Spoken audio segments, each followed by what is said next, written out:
You know, another topic coming out of the JLT was the workforce engagement study. I know we just did. I was wondering if you wanted to take a moment and elaborate. So workforce engagement is a separate group in Washington who is looking at how is the workforce engaged in the work that they do. How do people feel about the work that they do? How do they feel about the work environment? And so they came to the JLT early on and asked us to support their doing a survey as a baseline to come up with some action plans after that to address problems about workforce engagement. And we agreed to that. We recently were briefed, in fact last week in Houston, we were briefed on some of the results of that at a very high level. And the next steps are that they'll be training folks to go out and work with all of the units that submitted to the survey with action plans on how to improve it. So if the FAA is actually on board with getting these ideas implemented and making some change in some of the perceptions?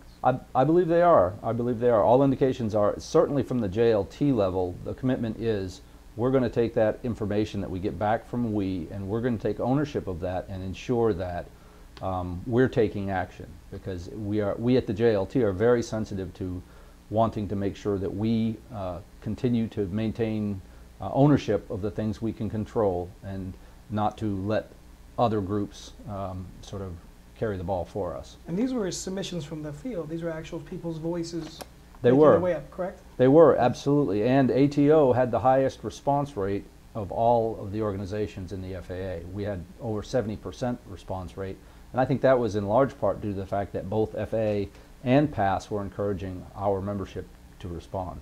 I know you probably can't say too much, but I was just curious if there were any surprises or you could give us any insight whatsoever. I will say that there weren't very many surprises. A lot of the information confirmed the survey that we had done prior to forming the JLT when we sent folks out and asked about the work environment.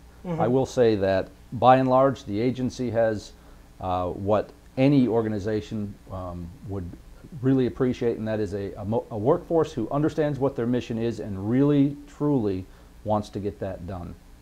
So are you guys getting together again anytime in the near future? We are. Currently we're meeting every 4 to 6 weeks on average. We're meeting again in April down in Austin, Texas this time. One of the reasons we're actually meeting down there is there's a group of folks down there that are trying something new and interesting with their safety program, and they've asked us to come down and take a look at that. So we try and move these around the country. And everywhere we go, we have membership meetings, PASS chapter meetings in the evening, and the leadership of ATO has been attending those. So we've had Terry Bristol and the service areas, depending on where we're at, come out and actually meet with our folks on our time, and they've been very open to answering a lot of direct questions from our membership, and I think that's very helpful. I think that has developed a lot of confidence in the process.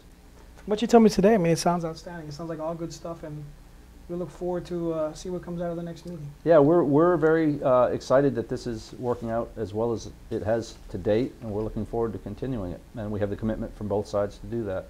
Luke, I was wondering, throughout the region, are there any LMR issues or any hot topic items that we can put out there and educate our constituency on? Oh, well, we've seen a couple of major changes. One has recently been to the FAA travel card policy. There was a MOA signed off by PASS in the early part of February. We've sent that out to the district reps. We're really hopeful that all of the districts will circulate that and all of the members will look at that carefully, because there are some significant changes to the way the agency is going to be enforcing the travel card policy. And I will say, in the past, we've had a lot of problems with people not understanding what they can and can't use those cards for and getting themselves into trouble as a result. One of the most important changes for folks to understand now is the law actually says that employees are required to use the travel card to the maximum extent practicable. And in the past, some folks have been using their personal credit cards to fund parts of their travel. They might buy a meal, they might pay for their hotel, something like that. There are actually provisions in the new language which would, the first time someone did that, they would get a letter reminding them of their obligation to use the card. The second time, the agency's position is they won't pay.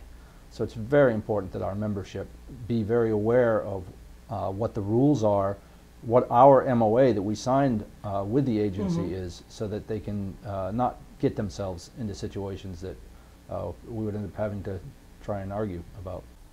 So do I have to have, I mean, am I required to have a travel card? You are, it is a condition of employment. This is one of those interesting parts of the law where when Congress passes a law, it affects all of us, and it actually supersedes our contract if there's a law passed. And in this case, there is a cost accounting system and a law associated with that that requires all government employees to use these travel cards. So you'd made the comment that we need to use the travel card to the extent practicable. Does that mean hotels, restaurants, rental cars? Is that everything, or what is that? It's basically for all of the expenses that you can use it for, you're supposed to use it for. And rather than try and parse out sections, what I would suggest is everyone really needs to become familiar with that. If you can't get the information from the order itself, sit down with your supervisor, sit down with your past rep, and discuss it in advance so that we don't get folks in trouble. Another recent change has been to the drug and alcohol policy in the FAA. So a real thumbnail sketch of that is last fall we were advised that the DOT had come out with a new version of the drug and alcohol policy, and we were unfortunately advised that they were implementing it in October prior to the completion of implementation bargaining. So we did not have the chance to discuss the policy. The policy is in place. Just are they required? Are they mandated to discuss policies before they change them? They are. Our Article 70 in our contract covers this. It says that they're required to do pre-implementation bargaining. However, in cases where the agency doesn't do that, obviously what we need to do and what we did was to file a national level grievance to challenge the implementation of this. However, the agency is taking the position from the Department of Transportation's instructions that this is the rule of the land right now, and there are several significant changes to the policy that folks need to be aware of. The number and types of substances that are tested has changed. The level of exposure in the blood for these different substances has moved downwards. The cutoff levels have moved downwards, and a little uncomfortable to talk about, but very important, the shy bladder issue has changed. So in the past, if an employee was not able to provide a sample within a certain amount of time, they could be excused. That's not the case any longer under the new policy. If you can't provide a sample within the required time, then it's considered a refusal to test, which can lead to termination. So again, it's very important that our folks know what the rules are. Not that we agree with them, that we're in the process of challenging the implementation of this. But we're all still subject to them in the interim. But we're all subject to them in the interim, and so folks need to be aware of what the rule is. I know there's a lot of topics that we could probably continue to jump on, but hopefully we can have you back again and we can. Well, I look forward to coming back, and I'll just say I think IL3 is doing an exceptional thing here in advancing the communications of PASS, and I really appreciate the work that you and Rich have been doing out here, and I look forward to seeing it grow and maybe even being emulated at the national level.